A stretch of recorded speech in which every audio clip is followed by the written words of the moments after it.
အားလုံးပဲမင်္ဂလာပါရှင်ချို cooking channel မှာပြန်လည်ကြိုဆိုပါရရှင်ကျမဒီနေ့တော့ပေါ့နော်နေကင်းဘက်ကလေးကို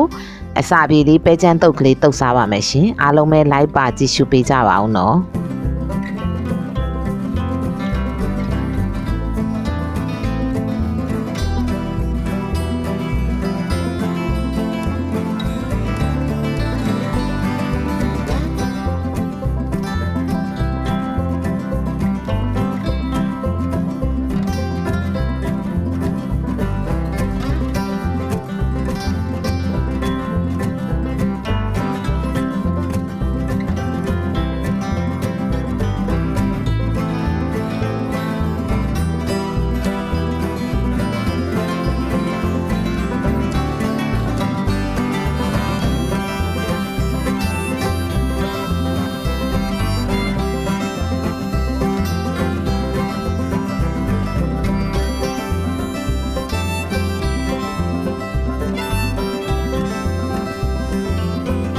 အရင်ဦးဆုံးပဲချမ်းတုပ်ဖို့အတွက်ကျွန်မချက်သွန်ဒီပပလှီးပါတယ်ရှင်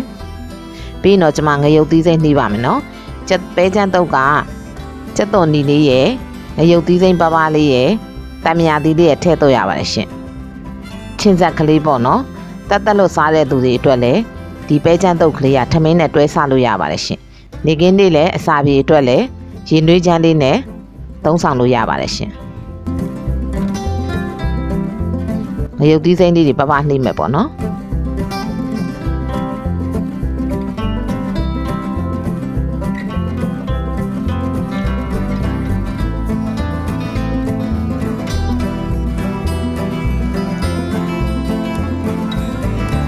ဒီပဲချမ်းတုပ်ကလေးကတော့လူကြီးလူငယ်အကြိုက်ပေါ့နော်လူငယ်တွေလည်းကြိုက်ကြပါတယ်လူကြီးလည်းကြိုက်ကြပါတယ်ရှင်ကျမလည်းကြိုက်ပါတယ်နေကင်းလေးလည်းအစာပြေလေးဆိုရင်ပဲချမ်းတုပ်စားပြစ်ပါတယ်ရှင်ပြီးသွားရင်တော့ကျွန်မချက်သွန်အနီးငရုတ်သီးစိမ့်လေးတွေပြီးသွားရင်တော့ကျွန်မပဲချမ်းတွေထည့်ပါတယ်ရှင်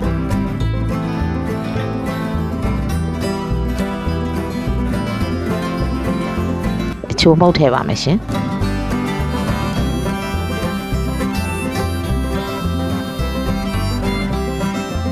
စားထည့်ပါမယ်ရှင်သူကငပြာကြီးထည့်မတော့ရပါဘူးเนาะစားနဲ့တော့ရပါတယ်ရှင်တက်လို့သမားအတွက်လည်းအဆင်ပြေပါတယ်ရှင်ပြီးတော့တံမြာသီးညှစ်ပါမယ်ရှင်တံမြာသီးကတော့အချင်းကြရင်များများညှစ်ပေါ့နော်အချင်းမကြရင်တော့နည်းနည်းညှစ်ပေါ့ကျွန်မကတော့အချင်းကြိုက်တယ်အချင်းလေးနည်းနည်းများများနဲ့ချင်းဆက်ကလေးပေါ့ငရုတ်သီးစိမ့်လေးနဲ့ဆိုတော့တော်တော်စားကောင်းပါတယ်ရှင်ရေနွေးလေးကလည်းပူပူလေးနဲ့ပေါ့နော်ပြီးစီလေးတော့နည်းနည်းထည့်ရပါတယ်ရှင်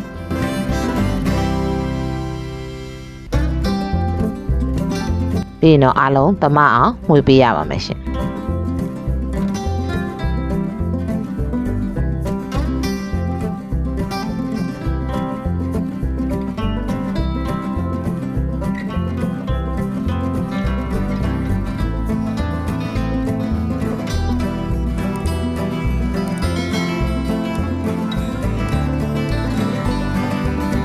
ဟုတ်ကဲ့အခုဆိုရင်တော့